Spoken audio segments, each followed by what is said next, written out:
Bendiga mucho, familia. Qué bueno que nos podemos encontrar una vez más para alabar y exaltar el nombre de nuestro Señor Jesucristo. Gloria a Dios. El día de hoy vamos a comenzar una serie que nos va a llevar alrededor de 2 domingos quizás, para poder conectar un poco sobre las implicaciones de la resurrección. La semana pasada hablamos sobre la resurrección de Cristo, celebramos la resurrección de Cristo de entre los muertos. Y sabes, es el fundamento principal de nuestras creencias, de lo que creemos realmente en Dios. Así que sin la resurrección no hay cristianismo. Es la diferencia. Y el día de hoy vamos a hablar un poco de cuáles son las consecuencias para nosotros de esta resurrección. ¿Qué implica que Cristo haya resucitado por ti y por mí? Así que acompáñame a la palabra que se encuentra en Juan capítulo 11, verso 17 en adelante. Juan capítulo 11, verso 17 en adelante. Y dice así la palabra del Señor. Llegó pues Jesús y halló que ya hacía 4 días que estaba en el sepulcro. Betania estaba cerca de Jerusalén, como a 3 kilómetros, y muchos de los judíos habían venido a casa de Marta y María para consolarlas por la muerte de su hermano.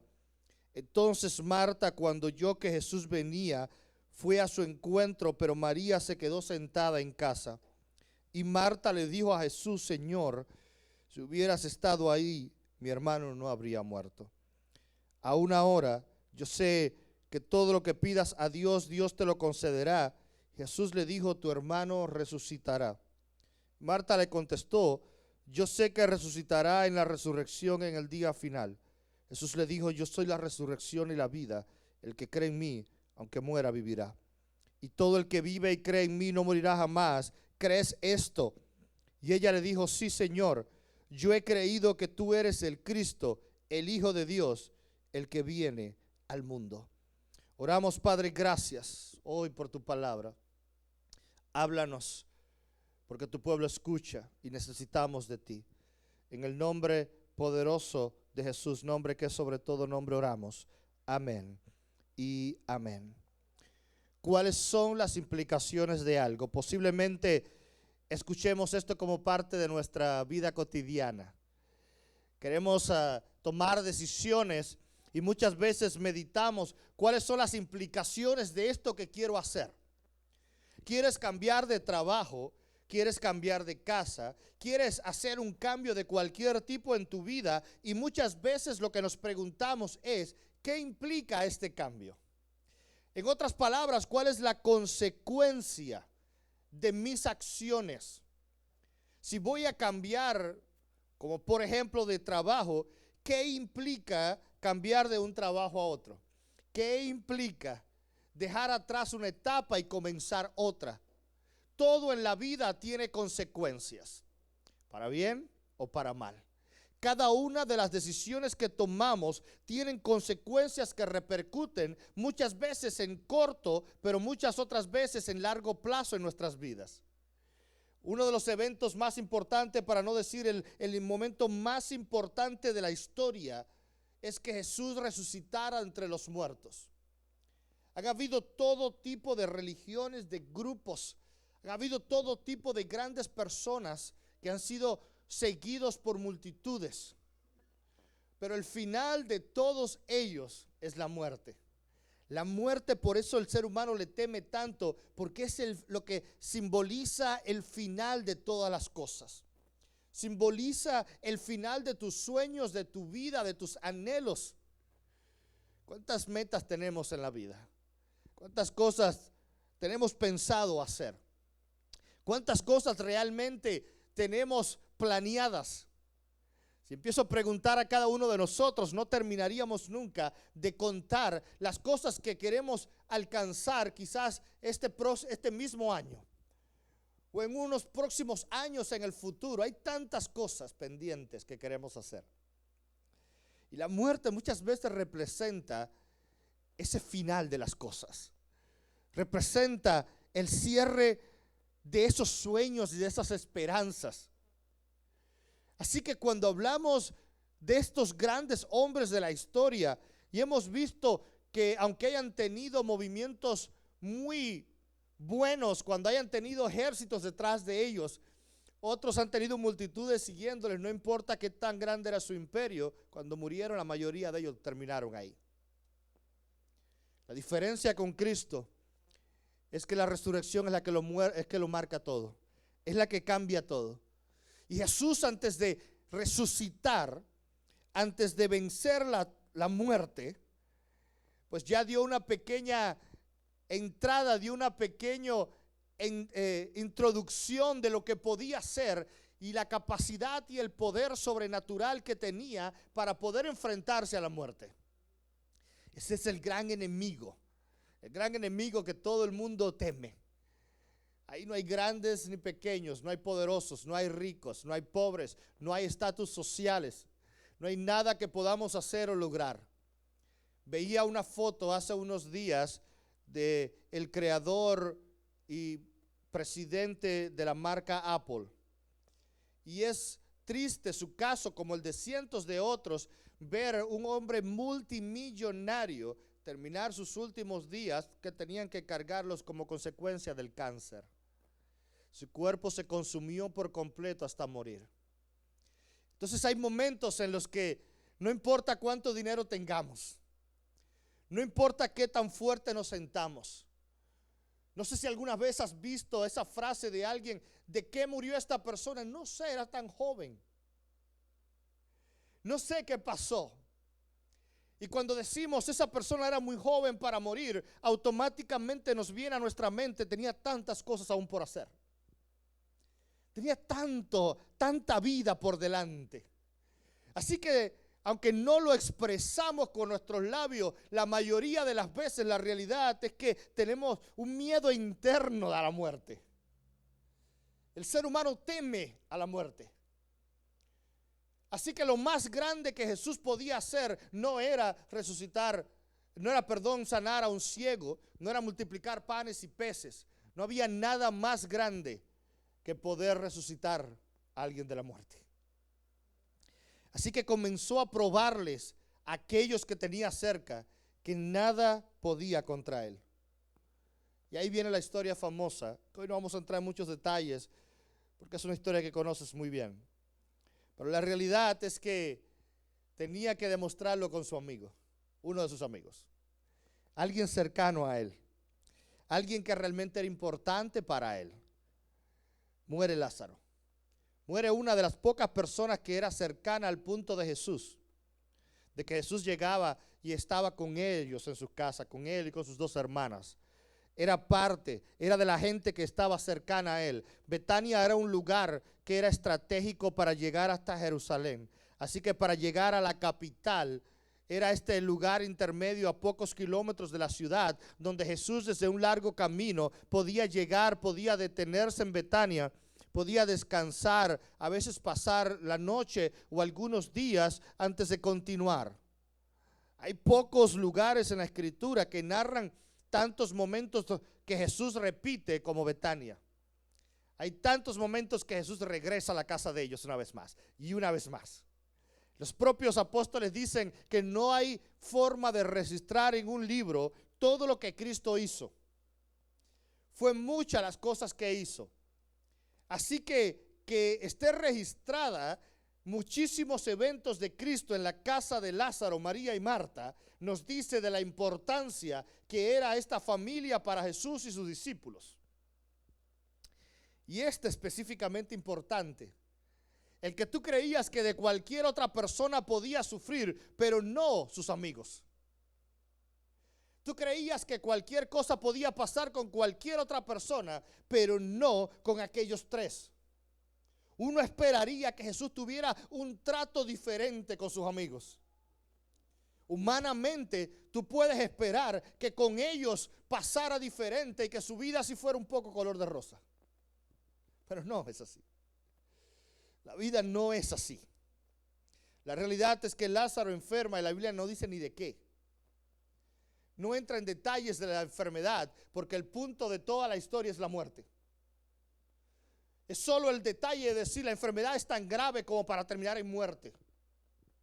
Y ahí es cuando las cosas llegan a complicarse realmente. Llegan a complicarse porque el nombre Lázaro, escucha bien, el nombre Lázaro es un nombre griego.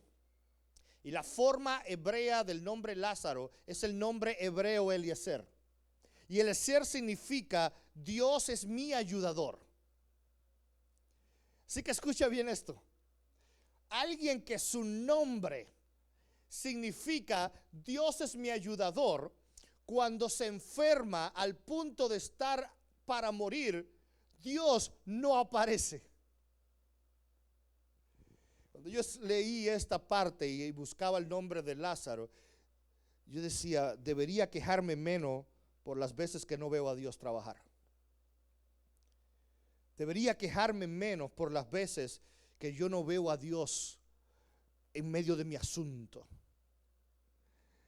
Porque yo me sentiría demasiado mal si estoy tan cerca de Dios y encima mi nombre significa mi Dios es mi ayudador, y cuando le soy fiel y cuando estoy a los pies de Cristo y el Mesías venía a mi casa y yo lo atendía y yo estaba y yo lo hacía, ahora estoy enfermo, ahora lo necesito y no está.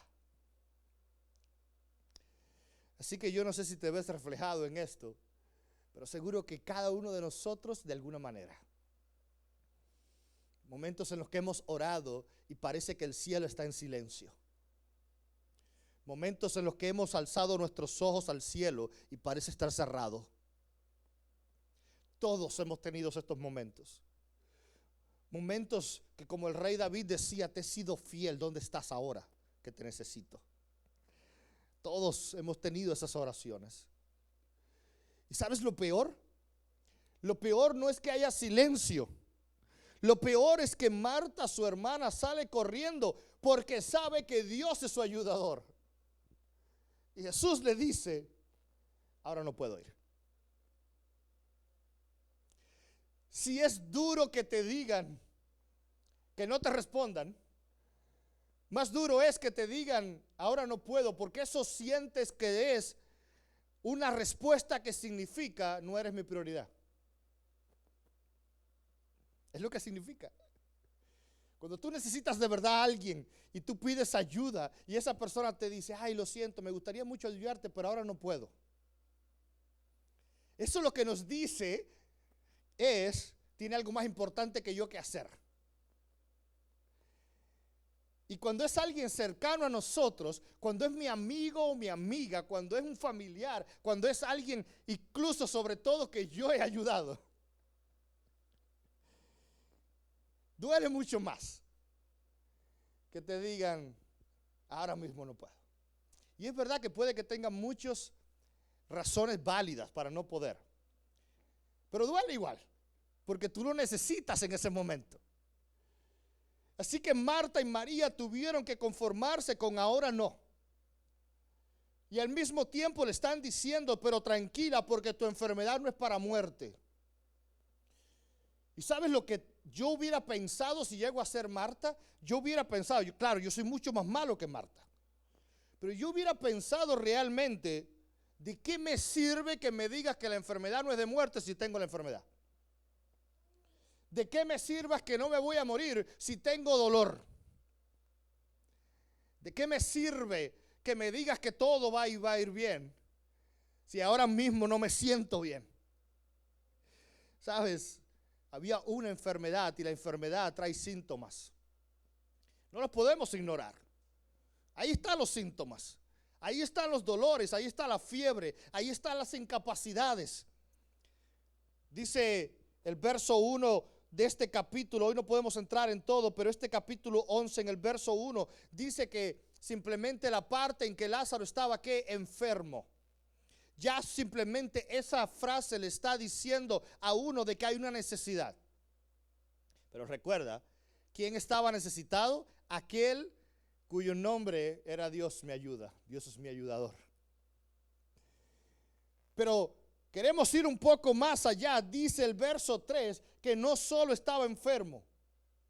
Un hombre dice que le dijeron a Jesús, el que amas está enfermo. aquel que es cercano a ti, aquel que es importante para ti, ese está enfermo. Entonces hay una realidad, hay una enfermedad. Y sabes, hoy cuando hablamos de las implicaciones de la resurrección, yo quiero que hablemos un poco sobre la realidad del ciclo de la vida. ¿Sabes por qué el ciclo de la vida? Porque hay veces que parece que estamos en un ciclo que se repite. Y muchos de nosotros tenemos momentos de enfermedad física o enfermedad espiritual. Pero ambas enfermedades tienen síntomas. Y ambas enfermedades, si no son tratadas, tienen como consecuencia la muerte. Y lo que estaba pasando con Lázaro en su proceso, cada uno tiene un proceso diferente, en su proceso era un proceso de enfermedad. Pero si quieres que las cosas se pongan aún peor, mira el verso 14. Entonces Jesús, por eso, les dijo claramente, Lázaro ha muerto. Jesús le dijo a los propios discípulos, les dijo, no estoy allí, pero yo sé que Lázaro ha muerto. Que Lázaro ha terminado. Que Lázaro ha cambiado. Que Lázaro ya no está. ¿Y sabes la diferencia en esto que estamos viendo? La diferencia de esto es que muchas veces hay enfermedades que nos llevan a perderlo absolutamente todo. Hay enfermedades que nos llevan realmente a sentirnos literalmente muertos. Porque la enfermedad muchas veces trae como consecuencia la muerte. Pero el problema es que no todo queda allí. Porque el problema de los ciclos es que lo que estamos pasando ahora no es el final. Lo que pasa con los ciclos, que lo que estamos haciendo ahora no es el final. Y esa es la diferencia de Cristo con todo el mundo. La diferencia de Cristo es que no se limita por las leyes humanas. No está encerrado en mi contexto de lo que debe ser y cómo debe ser. El problema es que yo quiero y yo entiendo que cuando Dios yo le hable, Él me responda. Que cuando yo le busque, yo siempre voy a obtener la respuesta correcta, pero no siempre funciona así. Porque hay veces que hay un silencio. Porque hay veces que Dios no responde, o por lo menos no responde en el tiempo que yo quiero que responda. Pero la muerte no es el final. Aún para aquellos que han muerto espiritualmente, ese no es el final. Y Satanás creyó que el final del ministerio, de la restauración, era una cruz. Era llevando a propio Mesías a la cruz, pero no era el final, porque hubo vida. Y lo que Jesús hizo es tardar su respuesta. Según los estándares humanos, Cristo llegó tarde. Pero Jesús tenía un plan mucho más grande de lo que humanamente podemos comprender, por la simple razón que cuando estamos en dolor nos cuesta creer. Cuando estamos sufriendo nos cuesta entender cuál es el propósito de Dios para nuestras vidas. Cuando estamos doliéndonos no somos capaces de ver las promesas de Dios en nuestras vidas.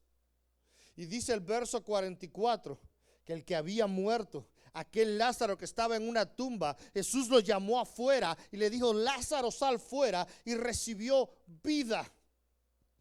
Jesús tiene un plan mayor de lo que yo puedo visualizar en mi problema actual.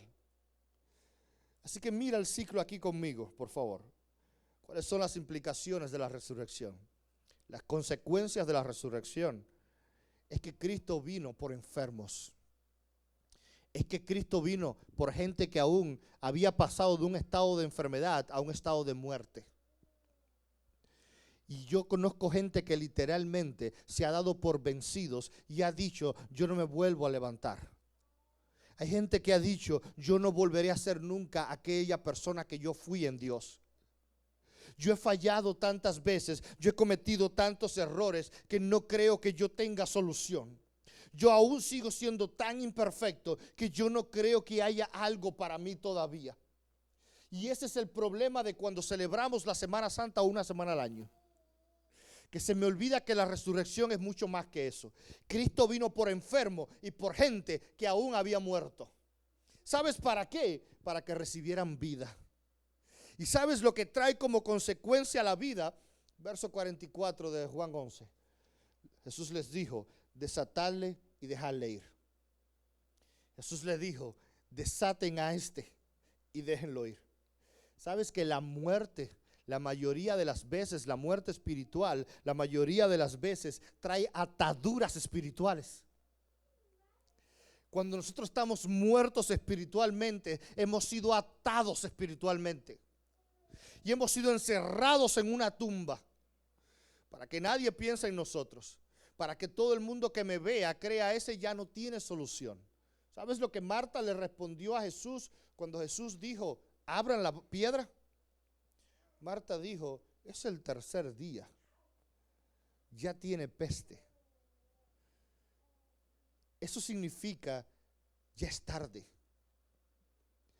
Y hay gente que nos camina al lado. Personas que nos caminan al lado, o incluso nosotros mismos a veces nos miramos al espejo y decimos, ya demasiado tarde para esa persona. Demasiado tarde. Ya no hay solución para esa persona. Qué bueno que Dios no nos mira a nosotros así. Qué bueno que Dios no nos ve como aquello que lo ha intentado y no hemos hecho nada y desistió de nosotros. Qué bueno que Dios no se cansa de darnos oportunidades mientras estemos vivos. Qué bueno que aún tenemos la oportunidad no solo de recibir vida, sino de ser desatados y obtener libertad en Dios. Y solo después que somos desatados espiritualmente, que somos libertados espiritualmente, es cuando tenemos comunión con Dios. ¿Tú sabes lo que te da la comunión con Dios? No es venir a una iglesia. Eso es parte de la comunión. Esa es la consecuencia de la comunión. Pero lo que te atrae a Dios es que tú seas libre de tus ataduras. Que tú seas sanado de esa muerte y de esa enfermedad. Para que entonces puedas tener comunión. Mira Juan capítulo 12, verso 2. Y le hicieron una cena allí. Y Marta servía, pero Lázaro era uno de los que estaban a la mesa con él. ¿Sabes cuáles son las consecuencias de la resurrección de Lázaro? Que no solo tuvo vida, también obtuvo libertad. Y después de la libertad que obtuvo, estuvo a la mesa con Cristo. Cenó a la mesa con Cristo.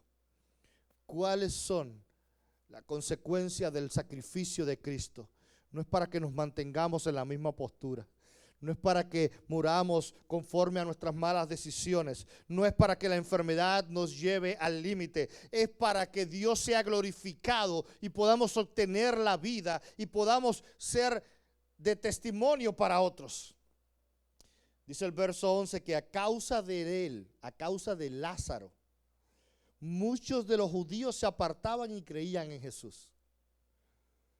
Escuche bien esto.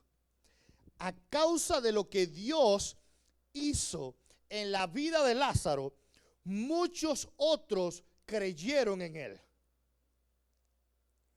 Entonces, ¿dónde está la parte de la historia en la que le estoy pidiendo ayuda a mi amigo y mi amigo no aparece?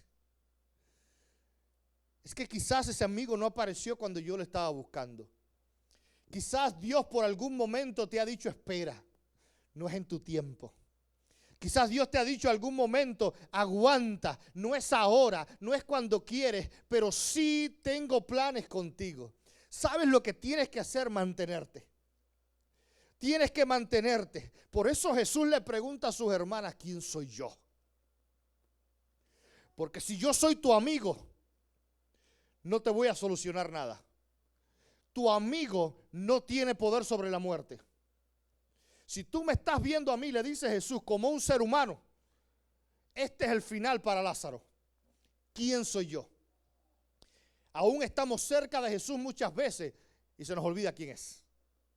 A veces estamos cerca, llevamos 20 años en una iglesia, limpiamos la misma silla de sentarnos por 20 años. Hacemos muchas cosas para Dios y no sabemos quién es Dios. Jesús le dice, ¿quién soy yo para ustedes? La misma pregunta que le hizo a Lázaro. ¿Quién soy yo para ustedes? Porque si están viendo a Jesús, el amiguito de nosotros, créeme que no tengo una solución. ¿Sabes lo que Marta le responde? No, yo sé que tú eres el Cristo. Yo sé que tú eres el Mesías. ¿Sabes lo que significa la palabra Mesías? Eres el Salvador.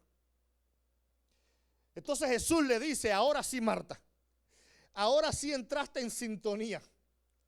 Ahora sí empezaste a discernir cuál es la verdadera, la realidad espiritual del cielo. Si tú entiendes quién soy yo, déjame decirte que este no es el final. Entonces, ¿dónde está Dios cuando lo necesito? Fácil. Tenemos que empezar a saber quién es el tipo de Dios que estamos buscando. ¿Dónde está Dios? Dios está allí. Y lo que te está pasando no es el final. Es para que haya vida, para que haya libertad y para que entonces tengas comunión con Él. Y solo entonces estaremos habilitados para dar testimonios a otros. Es el problema de que la gente en la calle nos ve a nosotros y no ve a Dios. Es el problema por el cual muchos dicen, si ese es cristiano, yo no quiero ir a una iglesia. Si esa persona hace lo que hace, yo no quiero buscar de Dios, porque ¿para qué? Muchas veces no reflejamos la gracia de Dios en nosotros, la luz de Dios en nosotros, por una razón: todavía estamos muertos. Y la única forma de dar testimonio de lo que Dios hace es permitirle a Él que no solo me dé vida, sino que también me liberte. Y algunos son libertados y huyen entonces. Bueno, ya soy libertado, me voy. Dice la palabra que después de ser libertados y limpiada la casa, tenemos que habitar con Él. Tenemos que tener comunión con Él. Solo después de la comunión es que vendrá el testimonio. Solo aquellos que pasan tiempo con Dios tendrán testimonio. Solo aquellos que invierten tiempo a su mesa son aquellos que tendrán testimonio. Son aquellos que los demás reconocerán a Cristo dentro de ellos. El poder del testimonio es más fuerte de lo que tú y yo creemos. Lo que tú y yo hacemos tiene más fuerza, decía alguien una vez, que lo que decimos. Pero la única forma de demostrar a Cristo con nuestro testimonio es pasar tiempo con Él y haber sido libertado por Él y tener la vida que tiene Él. Y tú me dirás, bueno, ya nunca más Lázaro pasó nada más. Bastante ya lo que había pasado Lázaro, ¿no? Bastante con la tumba. Y aquí es la parte en que muchos han sido rescatados por Dios, sanados por Dios, traídos por Dios, y luego creen que se acabaron las cosas. No. Dice el verso 10 del capítulo 12, que a causa de su resurrección y a causa del testimonio que estaba dando, los principales sacerdotes acordaron darle muerte también a Lázaro. Que a causa de que testificó el poder de Cristo, se convirtió en un enemigo para muchos. A causa de estar dispuesto a todo por Cristo, el enemigo lo atacó de frente. El enemigo quiso su vida. Y aquí comienza el ciclo una vez más. Quizás sufres, quizás estás sintiendo el sufrimiento de Lázaro. Pero sabes, lo interesante del sufrimiento es que no es el final. El sufrimiento muchas veces continúa con una enfermedad. En algunos casos nos puede llevar a la muerte, pero no es el final. Sea cual sea la etapa en la que tú te encuentres hoy, sea una etapa de sufrimiento o una etapa de enfermedad o una etapa de muerte, no es el final. Las implicaciones de la resurrección, la consecuencia de lo que Cristo hizo por nosotros es que la muerte no es el final, sino que después de esto vienen muchas más etapas. Viene vida que proviene de Él. Después viene la libertad que proviene de Él para tener comunión con Él y dar testimonio a otros del poder de Dios. Ese es el plan completo. No nos quedemos en la parte del dolor. Miremos la imagen completa de lo que Cristo puede hacer en nosotros, de lo que es capaz de hacer en nosotros. Y yo estoy seguro que lo va a hacer. Así que yo quiero invitarte a que cerremos el día de hoy adorando a Dios y podamos estar en medio de nuestras batallas, en medio de nuestras situaciones, en medio de nuestras desesperaciones, en cualquiera de estas etapas, en cualquiera de estos ciclos. Siempre puedes volver a empezar. El final no es la muerte, porque dice que el Cordero venció aún a la muerte, y aún cuando regrese por su iglesia, vencerá a la muerte, para darnos vida conjuntamente con Él, para darnos vida y vida en abundancia. Así que yo quiero invitarte que hoy podamos orar, simplemente dedicar unos minutos a Dios. Y podamos dedicar esos minutos a aquel que nos ha dado esa oportunidad, que nos dio la solución para hoy estar aquí. Sí, yo quiero invitarte que puedas ponerte en pie una última vez el día de hoy. Y puedas decirle: Señor, aquí estamos hoy. Aquí estamos para que tú empieces a trabajar en mí, para que tú empieces a buscar. Así que aquello que quieres que entregarle en las manos de Dios hoy, es hora de empezar a hacerlo.